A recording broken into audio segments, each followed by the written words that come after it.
If I was to define the Purple Mountain Throwdown, it's the opportunity, one, for the community to come together like we've been highlighting, but two, it's an opportunity for an athlete to have something to train for.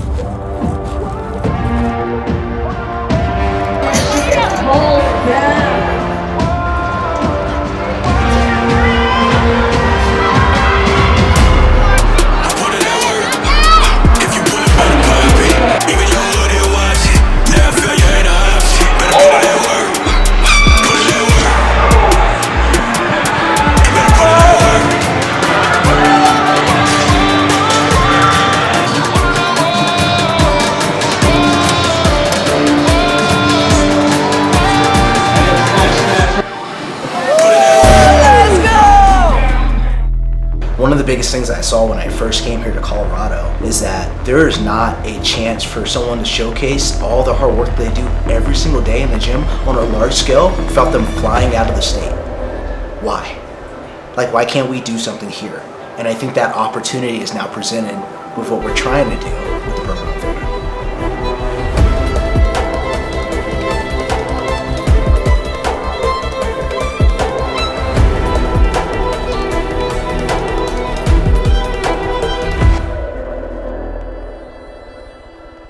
My name is Preston Shepard. I think you see a range of everybody at the Purple Mountain Throwdown, which is the best part, right? We have some hitters. We have some heavy hitters coming down from Denver, flying in from across the United States. But also, like this year, we had a 70 or 66-year-old woman competing and throwing down in our open division. And I love that. My name is Sarah Potter. I am a substitute coach recently with CrossFit SoCo. I've been coaching with CrossFit SoCo for the past 3 years, almost 4 years now. I started off as a full-time coach, supporting nutrition. I have a CrossFit L2. I have an adaptive CrossFit training and gymnastics CrossFit training. I also have my NASM CPT and my NASM CES and Olympic lifting L2. My first question for them is, what are their goals and what's realistic? What's the reality if your goal is to be a competitive athlete? I think she has a cramp. I watch our athletes in the gym. I can tell you if an individual's shoes are too big just because I've watched them enough walking around the gym. But that's because I've had 14 years of watching individuals and getting to coach them. So I would know pretty soon as watching an individual, where the reality may be on the goals in that conversation and how I could support them, or if I might not even be the best fit. The athlete I coach right now, Alexis, actually I watched Alexis in the gym for about 4 months. And I just watched her train all day, doing so many different things. And I just saw her work ethic. She worked so hard and she was just gritty. And I knew that she was gonna spend the time. I knew that she was a hard worker, and I knew that she had a competitive spirit just in the way that she just challenged herself, no one else. She didn't have partners or training partners, and I knew that if that was her goal, was to be a competitive CrossFit athlete, that it was going to be hard work, but that she was going to put the work in. She was going to put the work in. Nice job. Big breath, drive through those heels. There you go. Big push, use your legs. Good job, Alexis, bend and snap. There you go, keep moving all the way in. 50 seconds, Alexis. Let's go, final push. She's in her head a lot. 7 minutes left, athletes, on 4-3. It's stressing her out. It's not even like a physical fatigue, it's like a mental fatigue.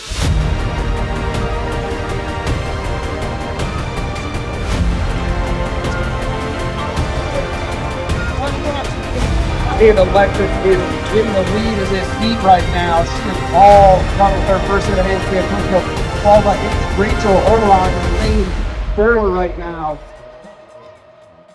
She's doing really good. She's doing what she trained for. It's crazy when that happens.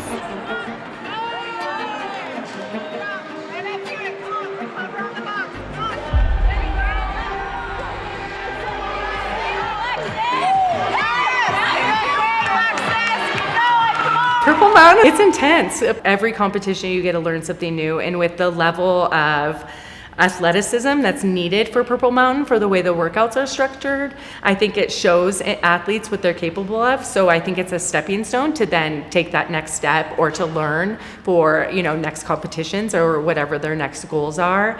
I think it's a phenomenal opportunity for athletes to learn what they're made of.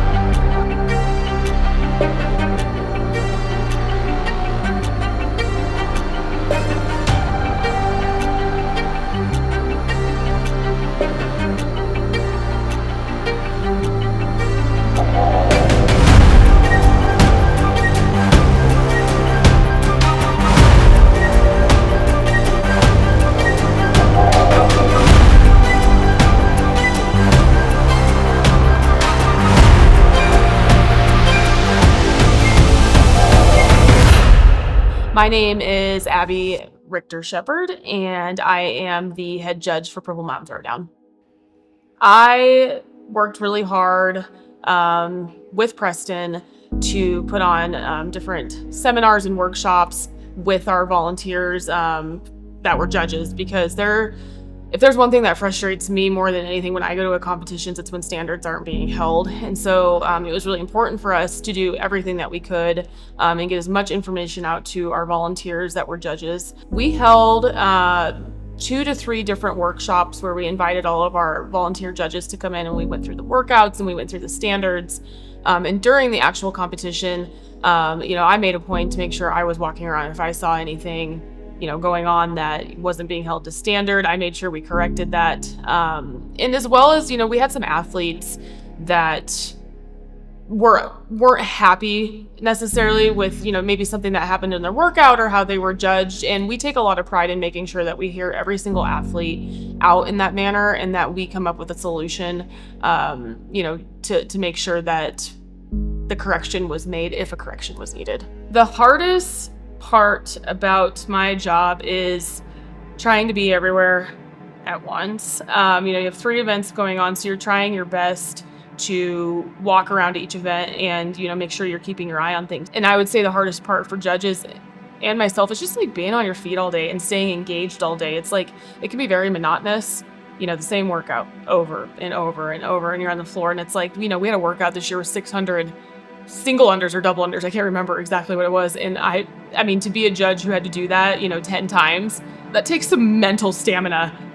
So yeah, those are probably some of the most difficult things, from a mental and physical standpoint that we deal with. The athlete needs to get to standard very clearly. That is the athlete's responsibility. So if they can't, get into a low enough squat and they're doing it over and over and over, that's their problem. We go through the standards, we set the standards, and we're not in the business of giving grace in CrossFit competition. We're there to hold people to the standards and have a good time. When judges no rep an athlete, pressure can come with that. We are there, to take care of our athletes. Safety is always our number one, concern. But my job is to take care of my judges. And so when we go through, trainings and seminars, we explain to our judges, your responsibility is to hold athletes to standard. It is not to coach them. It is not to feel sorry for them if things aren't going their way. If they get upset, you don't ever admit fault. You come find your head judge. You find your event leader on that. And so it's, we really train them that it's okay. If your athlete's upset, that's natural. That's what people do. And, when things aren't going their way. The standards that we come up with, we really kind of go by the CrossFit standards. So during the Open, CrossFit does a great job of releasing standards for all the movements. But they also have just standards in general for all their movements. So we go by the CrossFit standards. When it comes to floor changes and weight changes and all of the logistics behind the scene. I think, we did this for the first time. This was our second year doing this. And the first year we did this, I was like, whoa, I never realized the logistics that go into this. And so, yes, my My judges act as logistics too, because it's just the matter of the fact is we do not have enough operational people. You have the whole range, whether you're a scout athlete, a normal class goer, a guy that's trying to overachieve and push themselves to that semifinals level, or even your elite. All right, so athlete brief is at 6:30. Heat start at 7:30. As soon as you're done here, go over there and get your official photo done. We're under red flag warning. I am Matthew Simpleman. I've competed in 5 competitions. So I did the individual RX male. That was special. That was the first time I've gone individual for a competition. It wasn't my first RX one, but this was the first competition, going into at least, that I was confident in my ability to perform in an individual RX category. This is what I want to do. Like, I want to make this my job.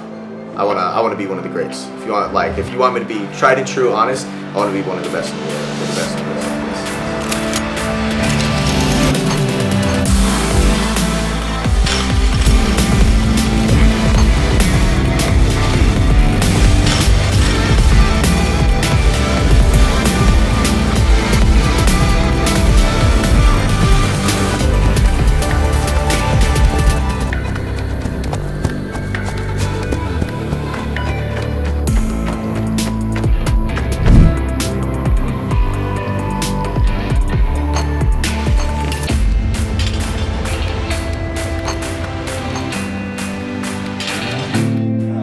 My name is Bailey Thomas. I competed in the RX female division. Of course I'm up for it. Are you kidding me? I still look like this? Yeah. Sweet. Well, last weekend I was competing in Chicago at the High Rocks World Championship. It was super exciting, super cool. We got a PR, so we were really excited about that. But it was our second time competing. We went last year and competed in France as well. Despite my body not feeling super great, I wanted to come and just kind of see what I could do, on the second week of competition. See what my body could do, see how I could just push through, tough things mentally. Just have a good time.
Mile High Meatheads, and we were in co-ed RX. My name is Madison McElhaney, and I did gymnastics for 16 years, and then I was a professional MMA fighter. So my name is Troy Donahue. I'd say the majority of my athletic background is in playing football. Football was kind of always the primary sport. It was my first love. It's how I got into working out. It's how I got into strength training. 3, 2, 1, go! All right, welcome to Long Shot here on floor 3 to our final week of RX co-ed swimming. We have 8 rounds of 14 calorie body, 2 low times, and 20 co-ed snatches. I would say what alternate versions is that wasn't really good.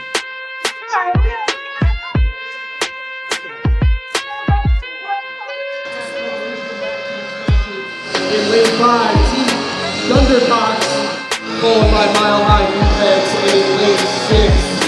Mile High Meatheads, crushing this at the right. We have Mile High Meatheads breaking away on their 14 calories. We'll see if they can catch up. Mile High Meatheads, that's in the rope one. Followed closely by goers, not showers.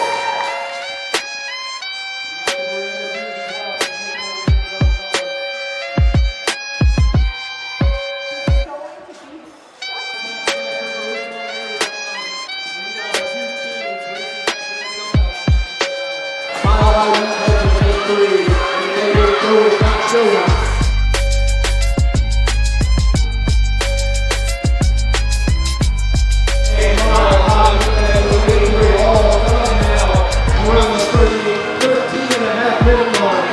I don't leaderboard a ton. I know some, like other people kind of told me where we're at, but it doesn't really impact anything I'm doing today. I just kind of focused on like really just the first event today. What did I have to do to execute 100% on that event? How can we get as many points as possible on the next event? And then at the end of the weekend, I'll kind of look at the leaderboard from there. But I don't think it really changes anything. You just have to go execute the next workout the way you would if you were in first or last and just try to maximize points.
If you're coming out of state to compete at a competition up here at 6,400 feet or wherever we're at, being aware that it's going to be hotter during that time of year. So making sure you're heat acclimated before you come, as well as coming a couple days early to get acclimated to the elevation. because that is something that may be oxygen, especially with a running event. So to be prepared, again, the athlete's responsibility of understanding the elements that you're going into and beginning that training process early. Athletes face risk in anything that they're doing, whether it's a CrossFit competition or a run or any sort of sport. Recovery, it's an athlete and coach, if you're a competitive athlete, to make sure recovery, water, food, all of these things that you can take care of on your own are being done, because now you're mitigating the risk of injury in competition. But in my experience of watching Purple Mountain since it started, I see no risk higher than an individual athlete's responsibility of making sure their safety is taken care of. And Purple Mountain has done a really good job of making sure athletes' safety is taken care of in all their planning. The wheels fell off immediately. First lap, coming down, and rolled the ankle, sprained it pretty good.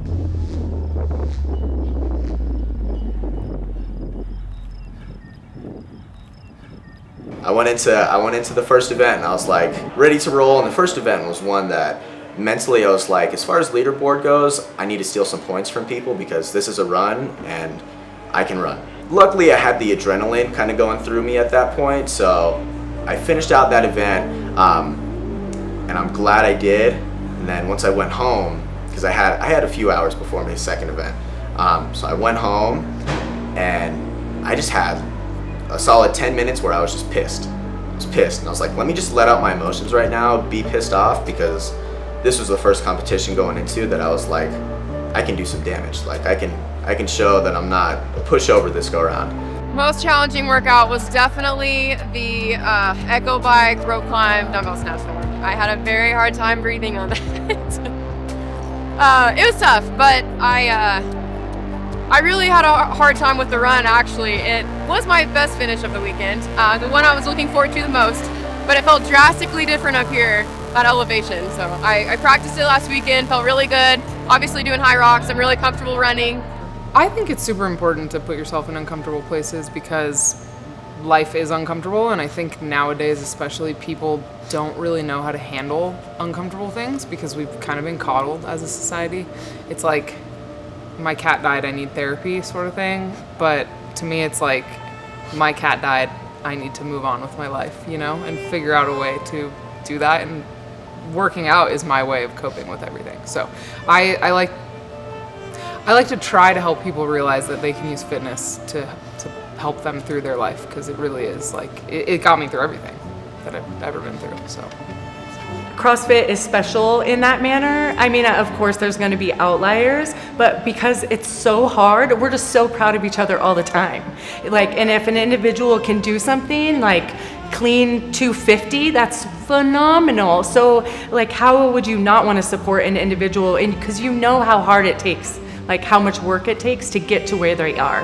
And if they're really good at this skill, you know how hard it was to get that skill. So you know the work and you respect the work, because CrossFit isn't a sport, and again, there may be outliers, but it takes hard work and it takes progress and it takes failure. And if you're still there and you're still doing it, you cannot, you have to cheer other people on. There is a camaraderie in that. Purple Mountain does a really good job of bringing together teams. They work all year to make sure that all the gyms are involved, and they're going to different gyms and bringing other people from other gyms to come and work out at these gyms. So they're creating that camaraderie already, so that when you come time to competition, you might have already met individuals that you're competing with and worked out with them, because Purple Mountain brings everyone together before and really cheers on all of the different gyms to make sure that everyone feels involved. And that is a community, and it's not just this gym against this gym against this gym. It's we're all competing together, and that's really powerful. And I think that Purple Mountain Preston have done a phenomenal job at creating that in our community.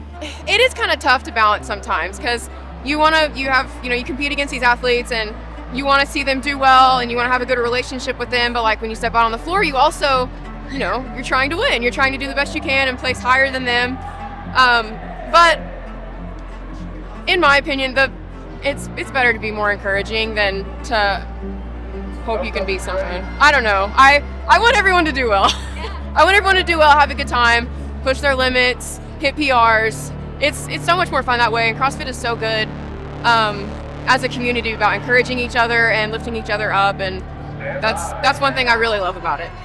I think CrossFit's one of those sports where, yes, you're competing against other people, but it's not like MMA, right, where Maddie comes from, where you're necessarily one-on-one, somebody wins, somebody loses, right? Like when I'm going into workout, it doesn't really matter how fast the person in the lane next to me goes, right? Obviously, like, I'm trying to beat everybody, but if I get too caught up in that and I don't just run my race, like, at the end of the day, that's probably going to hurt me more than it's going to help me. Yes, I'm competing, and I do have an idea where other people are.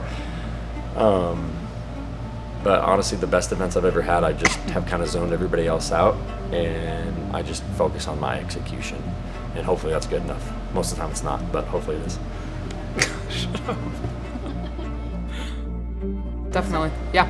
I run my own, like, even when I'm competing individual or on a team, I'm not really looking until the end of the workout where I can pass them, because I have to run my own race. So.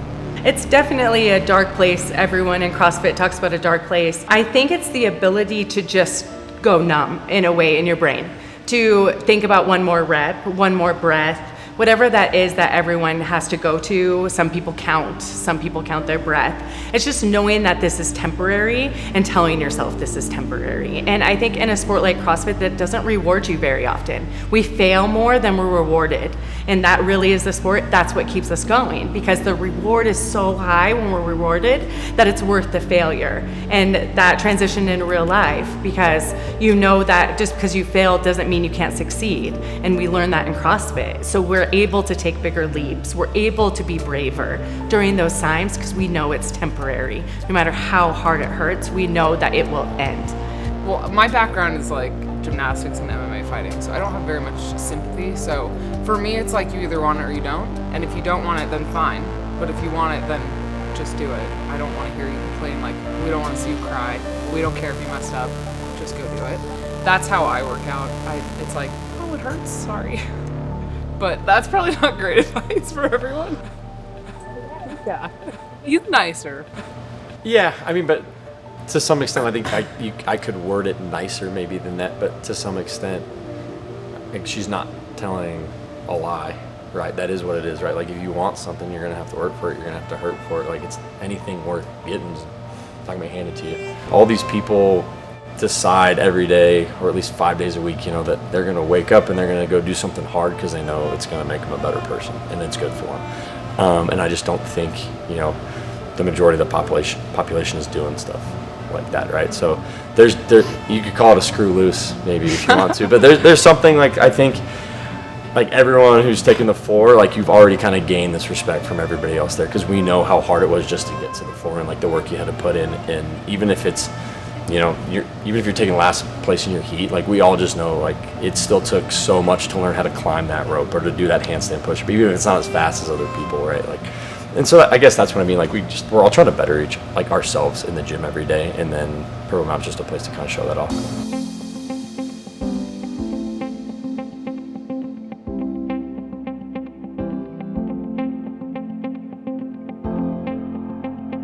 And whatever you think you're gonna max for the day, make that your reach weight. Yeah. So if you fail it, you at least have a score on the board. All right, our last community award, maybe one of the most important community awards. We started an award called the Most Valuable Gym Award. This award goes to the gym that supports the Throwdown the most by supplying the most athletes to come and throw down here. And this year, the first annual winner of the MVG Award is Mile High CrossFit. We're never not doing No, that. never. I'm not going back to like, our standard of living is so high now at Purple Mountain. I don't think we can go back to the parking lot. That hill, like, no. I climbed that hill 3 times in the weekend, and I was so upset about it. Yeah. One time I made someone drive me up it, and then everyone else was like going up and down 18 times a day. I'm not doing that. Yeah. But more than that, it was just like, it just gave us such a awesome space to just like hang out with our friends all weekend. That's what it was. And like the whole gym just like literally, like, I think they were like, you could feel that like our members were proud that they got to be there. right? And that made it even more fun that like we were in this space. Like, yes, we were out of the sun, but more than anything, it was kind of like, hey, we earned this space together, right? So I think that was kind of what made it fun. Having this area has been a game changer. It's so hot outside. We brought our own fans. Access to having the water here, the bathrooms, has been just a game changer. We don't have to worry about being late to our events, because literally you can just walk 2 minutes and you're fine, not running up a hill and being out of breath. But I think since it was so hot this year, it was nice being out of the sun, being out of the heat. This is really nice here. We can just relax and not have heat stroke. I hope, one, everybody comes away just a tighter community. Like, I think, like, what a cool way for like a community to become tighter than spending a whole weekend cheering each other on. But other than that, I hope everybody like just gets to show off all the work that they did. One of the reasons I like encourage people to do competitions is it pushes them to get better at stuff they might otherwise not do. So I just hope everybody like is able to look back and be like, wow, I got a lot from competing. Like, I got better, I became better friends with everybody, and it was just an all around positive experience. Yeah, it was so cool to have everyone there. It was kind of a little annoying because I couldn't watch anyone because there were so many people competing. So I missed half of the people at our gym. Like, I would have loved to watch everybody, but there were just too many of us, so that was cool. But when I was going, when Troy and I were going, there was always a group of, I don't know, at least 30 people yelling at us, so that was huge. And then just hanging out. We just got to hang out with everyone. That's my favorite part of CrossFit. We just get to hang out with each other. It's like built-in friends, you know?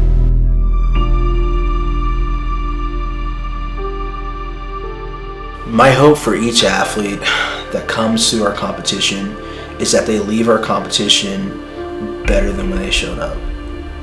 And better is a very interesting word to use for that, but I meant from a mental level, from a physical level, from a confidence level, right?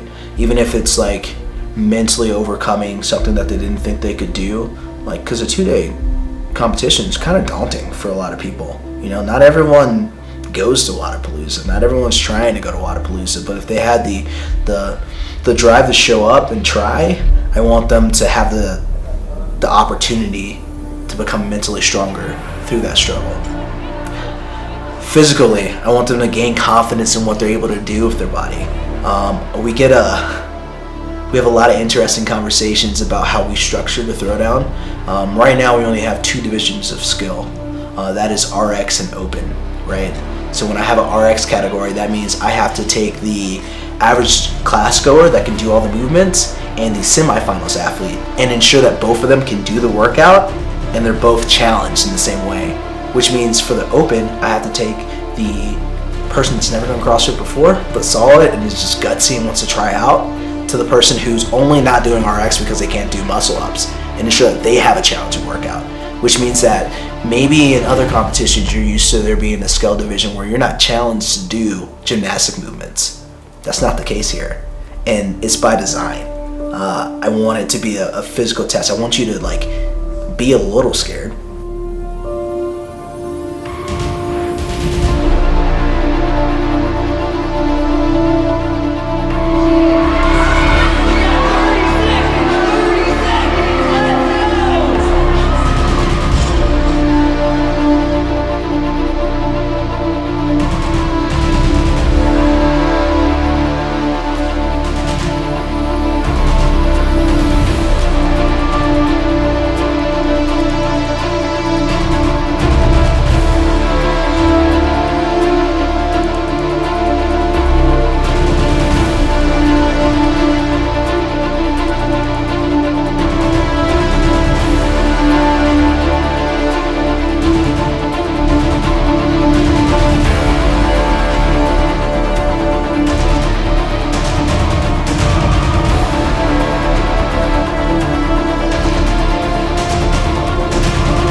with that, everybody who competed, give yourself another round of applause.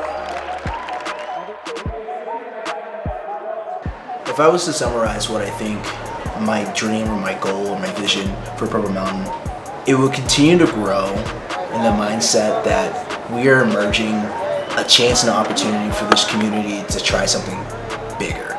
Like, I want it to keep getting bigger. Not in the sense of like, hey, I want to add like 20 billion categories to it and just like flood people. No, I want the challenge and the tests to keep being at a caliber which bar is raised every single year. That way, the people here that train super hard and the people here that just want to push themselves, like, they have a full athlete experience when they do the Purple Mountain Throwdown. I would love to be able to build it into a festival where we do bring in other sports and have them participate to break those silos, right? That's another huge part of what we're trying to do.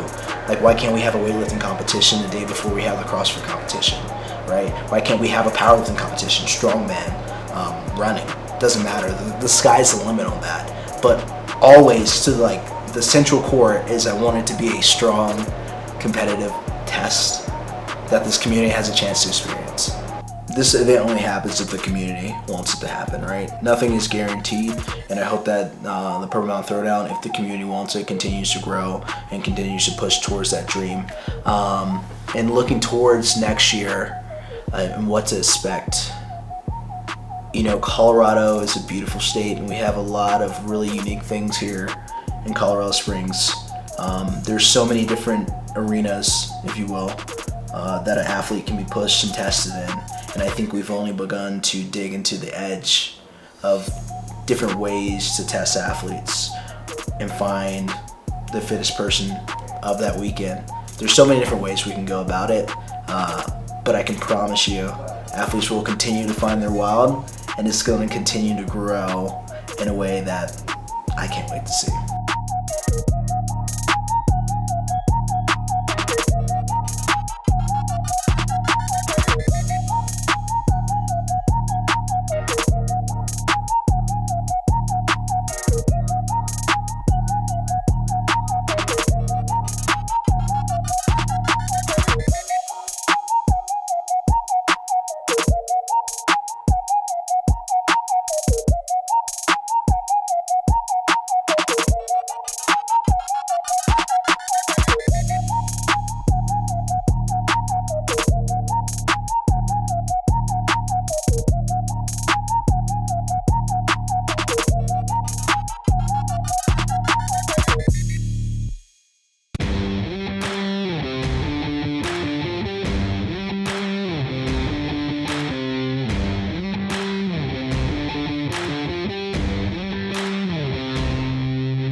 First and foremost, a general shout out to everyone who takes the time to volunteer for this team, because it really is a family, right? It's so many different communities coming together to bring this experience, and we can't do it without people being willing to do so. But first and foremost, I have to thank my wife, Abby.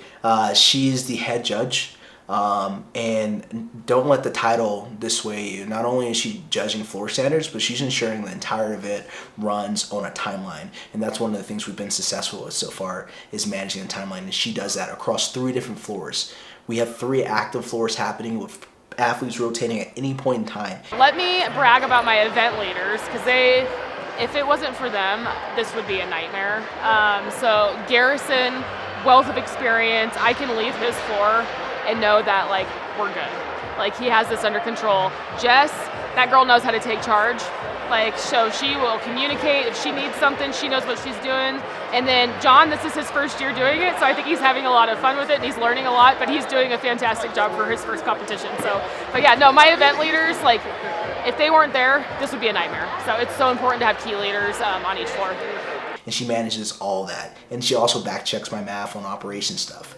Speaking of operations, Mac Downing is the secret Batman hero of the Throwdown. This man, in our first year, he moved 5 gyms worth of equipment himself just to ensure that the competition happened. And when I say that, I mean he physically drove a truck there, picked up the equipment, and drove it back and offloaded it while we were building the rig and doing everything else. That human is amazing. He's one of my best friends, and I can't thank him enough for what he does for the Throwdown. We have Katie and Shannon. They're part of the medical team. They work with the Colorado Center of Orthopedic Excellence. They help manage and coverage everybody on the floors and make sure that injuries, if they do happen, they're treated, and we can make sure that we keep everybody safe. We have Jackie. Jackie, the goat of admin. She's sitting there by herself a lot of times, alone and unafraid, managing all the scorecards that are coming in, answering all the actual questions, making sure key leaders are moving to areas that they need support with. She's amazing, and the fact that she can manage all that gives me anxiety and also gives me aspirations. Misfit Athletics is such an amazing programming partner.